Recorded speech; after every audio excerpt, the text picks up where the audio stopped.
సొంత ఊరిని వదిలేసి ఇంత దూరం వచ్చా, ఏదైనా జాబ్ సంపాదించాలి. ఇదేదో సాఫ్ట్వేర్ ఆఫీస్లో ఉంది, దీనికి వెళ్తే బాగుంటుందేమో.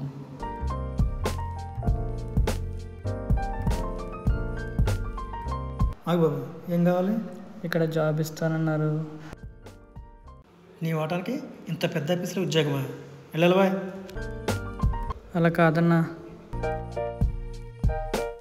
ఇదే ఆఫీస్లో పెద్ద ఉద్యోగం సంపాదించి నీ చేత సెల్యూట్ కొట్టించకపోతే చూడు. నీలాంటి చాలామంది చూశాను, వెళ్ళు.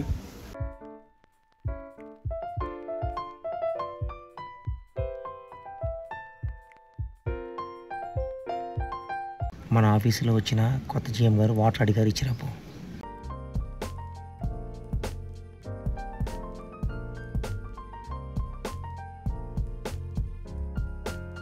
వాటర్ పడ్డాను సార్. సారీ సార్, మీరు ఎంత పొజిషన్ వస్తారని అనుకోలేదు. కింది స్థాయి లేదు, పై స్థాయి లేదు, అందరినీ ఒకేలా చూడ నేర్చుకో. ఏదో మీ కూతురికి ఒంట్లో పడదంట కదా, 10,000 చెక్ క్యాషర్కి ఇచ్చాను, తీసుకో. సార్ మీరు చాలా మంచి మనసు సార్. సార్ మీరు చాలా మంచి మనసు sir. It's okay, you can go.